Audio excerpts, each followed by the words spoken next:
Good morning, good afternoon, good evening, maybe everybody. Welcome to another episode of the Jason's Take On podcast with myself, Jason Noble, here in a cold but sunny London, and my counterpart, Mr. Whitehead. Say hello, Jason. Hello, Jason. We are super excited today. We've got another incredible guest on with us.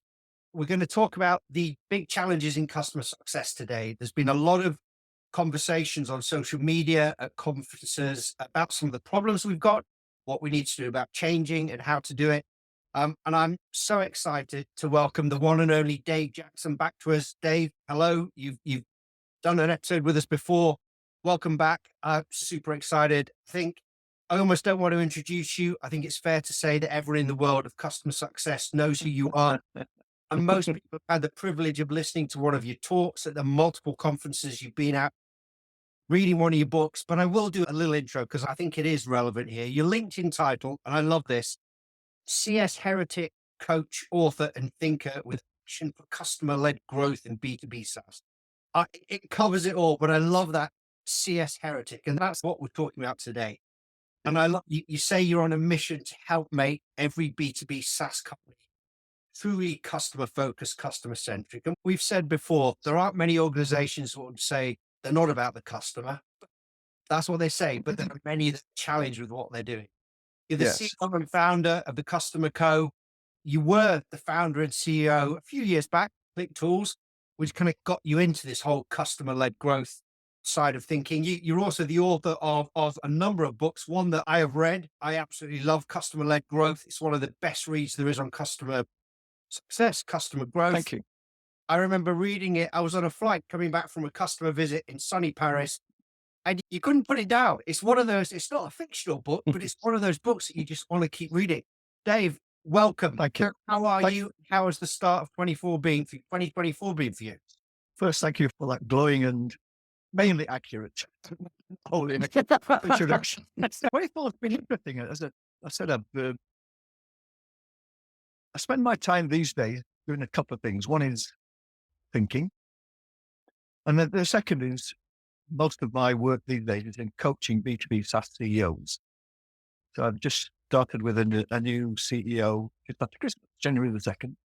Enjoying that thoroughly. And the goal is always the same. It's like you said in the introduction, Jason, it is how do we build, and my ICP, my target is purely B2B SaaS companies, particularly those at scale up stage. If anyone else can take something after what I say, that's great, but my comments and thinking's not aligned to that. Yeah. So how do we build an organization that is truly focused on the customer? There's a lot of, as you said in the introduction, a lot of talk about being customer focused, but quite often the action and the rhetoric don't match. If we start with the big question here, then I want to start big and get you to sum this up as much as you can. But Yeah. do you see? What do you see the biggest challenges today being? Why aren't we doing this right? Why aren't we thinking about the customer properly? And how does customer led help everyone? I think people make the mistake of thinking that focus on the customer is something which is the responsibility of customer success. Yes, it is. But to just pigeonhole it into that is the biggest mistake that I see B2B SaaS CEOs making.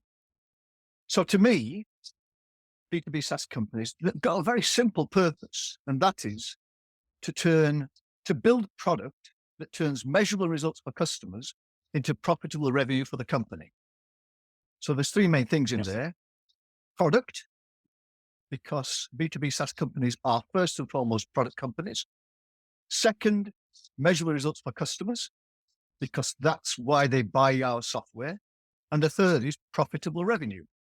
And everybody knows what's happened over the last couple of years in terms of just throwing money at it and cash just is not sustainable in the long term.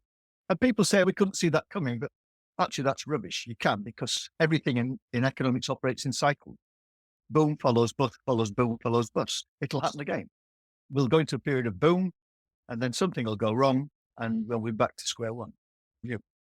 But we don't learn from history. That's what history teaches us. Right. What do you think the concerns, if the products did the job properly and the products were selling, we thought the product does what it should do, it does what it says on the tin, but quite often it doesn't, or there's a mismatch between what the product actually does and what we want and what value to us as an organization is. But what's been the challenge with products and how we've built them historically and the whole idea of product led growth, do you think? Yeah. To me, Jason, it's not so much about product led growth, but it's about how we think about the products. So I wrote a blog, I think it was just before Christmas, and it was one of the best I've ever, in terms of reaction. And I think it was titled something like, "Are we building SaaS products the wrong way?"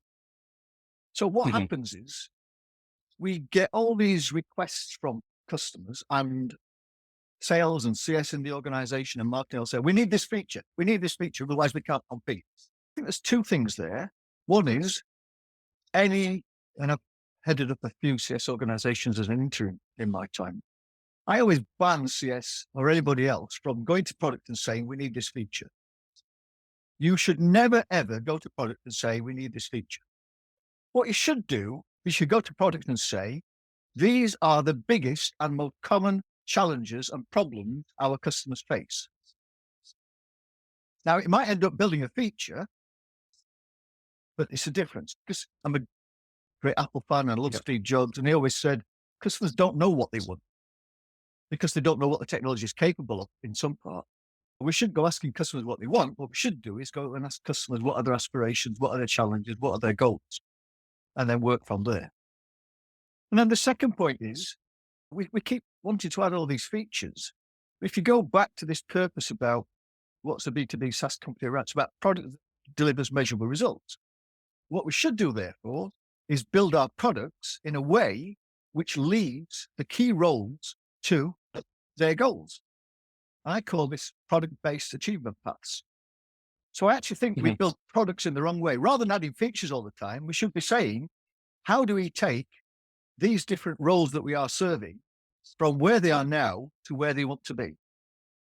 And I think that would give us a slightly different form of product.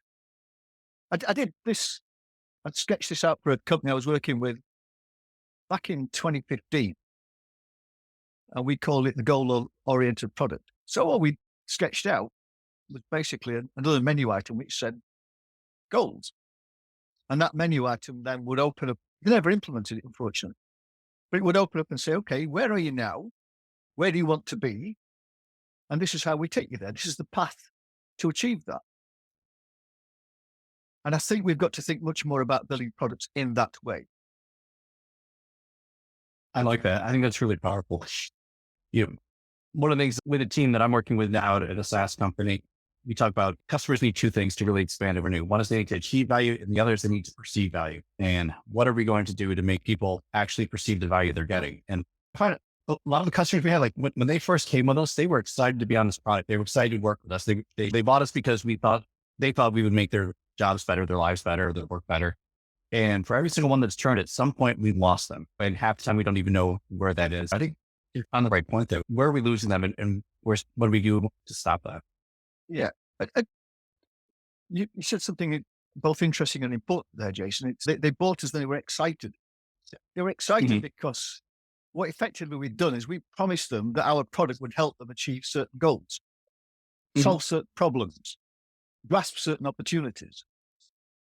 But then if we are not in the product enforcing Yes. how far we've helped them get there, what the next step is, if we're not doing that all the time, if we are not literally in their face with this, if we're not saying the result, they won't see that. And people, Absolutely. in exactly the same way that people buy in the first place to achieve something, they renew and expand to achieve something. Well, actually, renewals are not about what I've helped you achieve. That's a part of it because that builds a trust element. Renewals are Mhm. based on what more are you going to help me achieve? Right. So we start to open up now. Keep going back to this measured results. I'm not a fan of the word value because it's too vague and meaningless. So I talk about Mhm. measured results for key roles because the different roles have got different requirements. They've got different goals for your product, and we need to understand what they are. But that measured results piece, that's what we sell. That's what market communicates. That's what sales sells. That's what the product should deliver. And that's what any service should help and enable. It's that red thread that runs right through our value. It starts with how we define our value proposition, It starts with how we communicate, deliver, and enable that right across the customer lifecycle. And that's where you get that joined up. Yeah. I love what you were saying there about the idea of value. I've a couple of presentations I've done over the last couple of months about value. And one of the challenges is understanding exactly what we mean by it. We talk about it, but it means so many different things to us as individuals, us as companies, and to our customers. And yes, it can be commercial, but there are other elements to it. So that, Of course, measurable results, I think, really brings it into context there. What do you think customer success as we've got it today? Is it broken? And if it Yes. is, why? I think it is broken. And I think it's broken for a number of reasons. I think one is if you actually look at the data, so there are a number of sources of data out there about churn.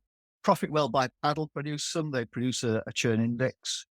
My friend Greg Danes has got some really good data on this. And there are other sources. I can't remember the third one that I saw recently. I did some research of my own with looking at, there's an annual survey of private SaaS companies run by a company called KeyBank. And they report on a whole range of SaaS metrics across private companies. And if you look at their data for both gross revenue retention, logo churn, and net revenue retention from 2014, and if you take out the COVID period, because one, there were issues around data collection, and two, that was very much a blip, all of those metrics are essentially flat. And yet, from 2014 to now, 10 years later, think about the amount of money that we've invested in people and systems in customer success. So you started to get CEOs and CFOs and industry commentators saying, hang on a minute, I'm not sure about this. There's a guy called John Thaxton, works for Stage 2 Capital, recently reported that CEOs and CFOs are saying, hey, mate, because of the challenge we had last year and the year before, we cut CS, but I've not really noticed any marked impact on NRR and GRR. And then you get people like Frank Slootman saying, CS is stupid. And then you get people like Jason Lemkin saying, CS needs a slow reboot, I think was his phrase. And Dave Kellogg, who's a well-known stats metrics guy, said, I can't remember his exact words. Basically, it was, I see a bright future for customer success capabilities. I'm not sure about customer success departments. And therein, I think, lies part of the challenge. I think a lot of people are talking about the future of customer success. I think I try to think of it a little bit differently. And I said this at a conference a couple of years ago. It's not what the future of customer success is. It's about what replaces what customer success currently does. So I think we've got to go back to, I'm a great believer in first principles thinking. Let's go back and say, what do customers really want? Therefore, what sort of capabilities do I need to build into my company? And that, if you do that, and you take a really clean piece of paper approach and say, whatever we've got now, we don't have to have. What would we end up with? Would we end up with what we've currently got, or might it be different?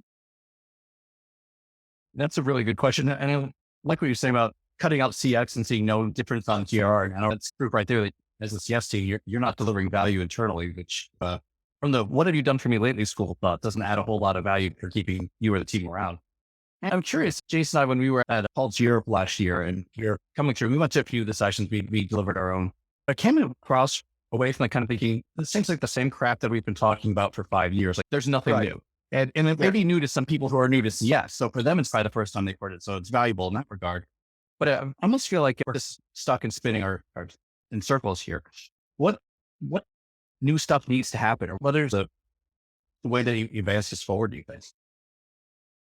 I think I'm going to repeat myself, my target market, B2B SaaS companies, people in other, I think that the way we need to go, Jason, is I think about customer success as a company-wide capability, company-wide philosophy, which is like one of the original 10 laws, but we've moved away from that. Yeah, it's a company-wide philosophy. All right, let's create a department. And what Frank Slootman says is if you create a department, that lets everybody else in the organization off the hook. It's their job.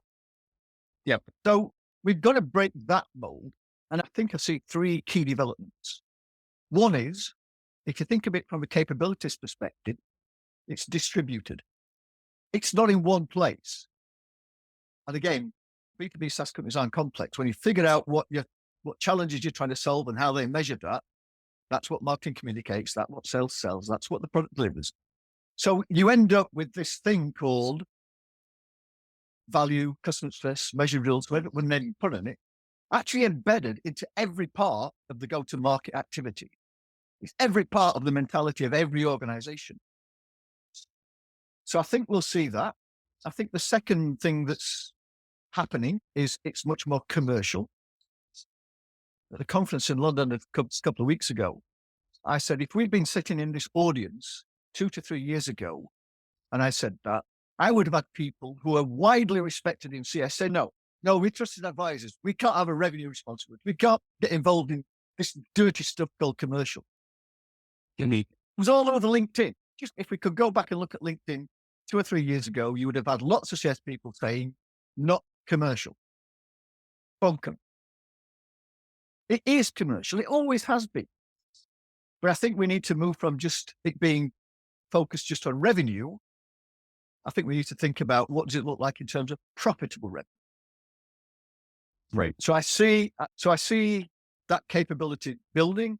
I think if anything around CS does continue to exist, we have to find and develop the skills in leadership and further down the organization that really understand how the company makes money.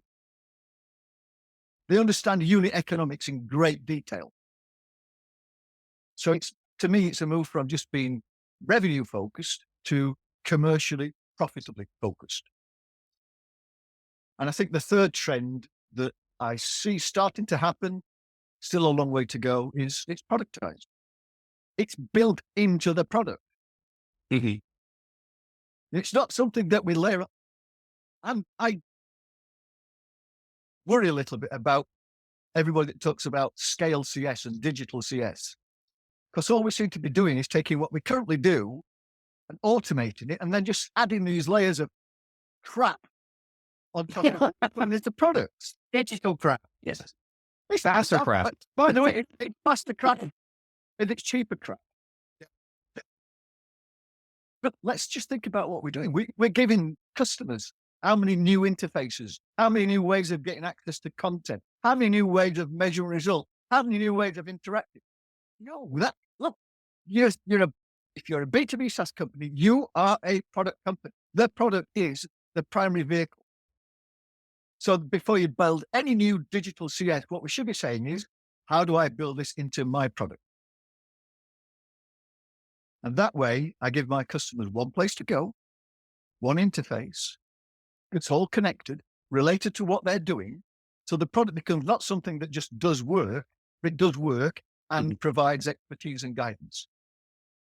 You need as well that the challenge is how you make it seamless for customers, because you don't want them to do 4 new things. You've got to fit into the day. And we've said before, everybody now deals with multiple technologies in the organizations you work in. If you think every single one of those technologies has a CS department trying to reach out to you, do reviews.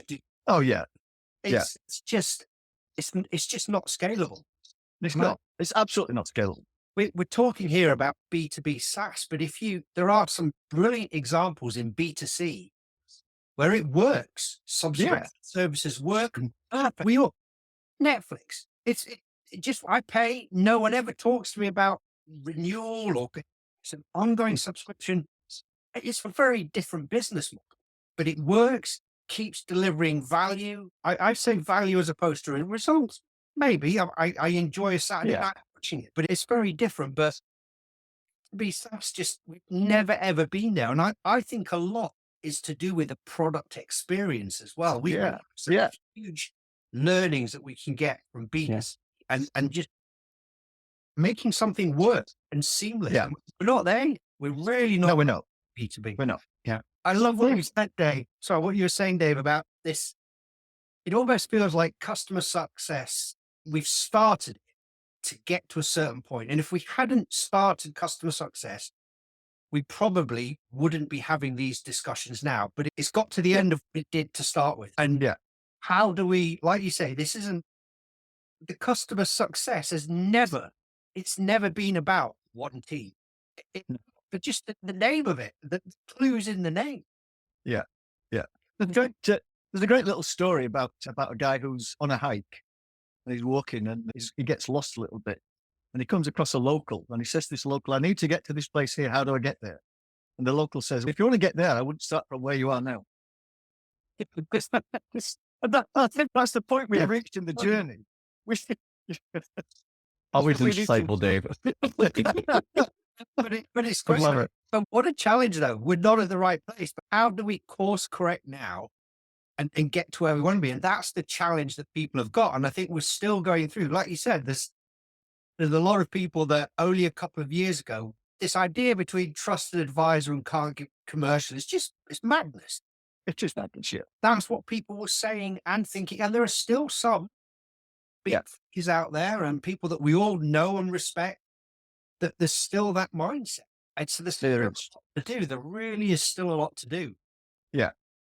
If you look at the research, people are more likely to buy from people they trust. They trust. You'd be an idiot to buy from somebody you don't trust. Well, I also think that quite often customer success is very quick to blame sales. And I think what happens is what they're doing is they're blaming bad selling. But not everybody does bad selling. And if you go back to this thing about this red thread through the organization of measurable results to customers, value to customers, if you want to call it that, the best salespeople figure out, one is they know who their target customers are, and they only focus on those. But they also figure out what pain and gain looks like to them, what metrics they need to change for them. And they are as much around consulting and selling. I differentiate, and people take this past sometimes for this, between hard selling and nurturing buying. The very best salespeople nurture buyers. And I think if we take that approach to selling, and I think outcomes and value-based selling is part of the answer to this, which is again back to this, let's build this red thread. Communicate, sell, deliver, enable. The same thing right across that life cycle. So Dave, I'm curious, we've had some good high level discussion, but when you get into an organization like when you're coaching the work that you're doing, how do you first recognize that this organization doesn't have it together? And how do you help a CEO who thinks they have it together to recognize that we've got a problem? Yeah. What does good look like? I'll tackle the first part of that question first, Jason, which is how do I help a CEO? The first thing is in the conversations, I think I can quickly figure out whether the CEO really wants to do something or are they just talking the talk? Yep. And if they're talking the talk, we probably won't end up doing business. So that's the first point. Then the second thing is you actually go in and look at what they're doing. So I think there's some relatively simple that I use. So one is, guess what? ICP. Have you got a rich ICP which demonstrates a really deep understanding of your chosen customer? And to me, that's got three parts to it. Now, I know people will say persona, so to me, for an ICP, again, B2B, three parts. Yep. Target companies. Which sorts of companies are we looking to target? And this will be typically. The second is role profiles. I know some people call them personas, but I think I'm not a fan of the word personas because it's got a B2C connotation about this is James from Leeds.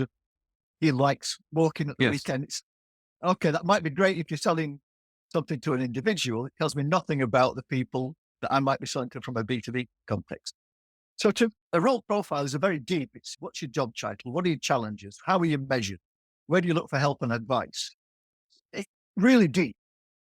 And then the third piece is what I call situational factors or trigger factors. What are the things that change to make those individuals want to either buy more, renew, or buy in the first place? And so I typically will go in and either look at what they've got. And I remember going to work with one company and I said, have you got ICP? He said, yeah, we've got three. Product's got one, marketing's got one, and sales has got one. So I knew what I got to do there. So it's got to be a shared. It's got to be something which is shared. The second is I try and help CEOs think through, forget your sales process, forget your marketing process, forget your customer success process. What is the customer high level journey? And I intentionally use high level. In fact, I try and avoid the word journey. I use architecture or engagement blueprint, because all I want to know is, if I take each of these personas, each of these role profiles, what challenge are they going through as they deal with their challenges? Not how do they deal with my sales process or marketing process. In fact, one of the most significant things we did at ClickTools, my company, was we built this high level picture, and every stage of that life cycle was written, and it was only a couple of paragraphs for each, a title and a brief description, but written entirely in the word of the customer or of the target. To the point where we scrapped our lead and opportunity stages in Salesforce, the CRM we were using, to these words. And we did that for two reasons. One was just a bit of consistency, but secondly, for me, it was me trying to say, we need to be thinking outside in all the time. Stop thinking about your sales process. Start thinking about how you're going to help the buyer through this stage, how you're going to help the customer through this stage. And then the third thing I would look at is metrics. And I always look to try and help people identify a small number of metrics which show the performance of the system as a whole. Because one of the mistakes that many people make is they say, okay, we've got these marketing metrics, these sales metrics, these success metrics. I'm interested in something that says the system as a whole is working. And there's two types of metrics in that. One is customer results. How are we tracking at an aggregate level the results that we're helping customers achieve? And then the second is, what are our metrics? The big, and I've been saying this for 10 years or so, one of the big mistakes I always ask customer success leaders, how do you measure CS? And they say, oh, well, it's NRR and GRR and logo churn and NPS. And I'll say, oh yeah, that's interesting. Now, how do you measure customer success? The apostrophe counts. Because most people in CS don't. They put that in the too hard bracket. Now, again, I see that starting to change. So if you looked at the Klaviyo IPO, I think they talked about Klaviyo attributed revenue, which is a measure of the revenue that they're like a Shopify partner. There's a measure of the revenue that their customers have delivered using the Klaviyo platform. And that gets reported. By the way, it gets reported at the board level. It gets reported at the executive team level. So again, I did a blog called about the customer-led growth scorecard. And it has to have two elements. You can't be customer-led if you aren't at every part of your organization thinking about how are we adding improvements to the results our customers are achieving. And I think the more data we get on that, and we'll start to see correlations between the results that customers are achieving, the actions that they're taking, the results that they're getting, and the results we're getting. Yeah. It's a bold concept, measuring results. Measuring customer success. But it is. Yeah. It's back to this. Who's in the name? We're trying to think about customer success, but we've over the last 10, 15 years, we've morphed what actually this department philosophy is about. It's about like customer success. Yeah, we're too busy doing QBRs and building payments. Yes. Dave, one of the things you said that really jumped out for me too is it's too hard to measure. And as I tell my kids, we can do hard things. There's nothing wrong with finding something that's hard and solving that problem. Now, Otherwise, what the hell are we doing here? Yes. Yeah. Again, this is a criticism that I lay at CS. We've measured what we can measure rather than what we need to measure. We measure adoption because we can track that. We'll measure interactions because we can track that. Does it matter? Maybe. But when I'm thinking about metrics, I always use a simple formula. It's called activity times quality equals outcome. You start with the outcome. You figure out how you're going to measure that, and then you go back, okay, to achieve this outcome, what activity do I need to do at what level of quality? But we don't. We start with the activity bit because that's easy to measure. And we Right. actually forget to get onto the outcome bit. Start at the end and work back. That'll tell you what you need to measure. Dave, as always, this has been, I think, for both of me and Jason, eye-opening as always, thought-provoking.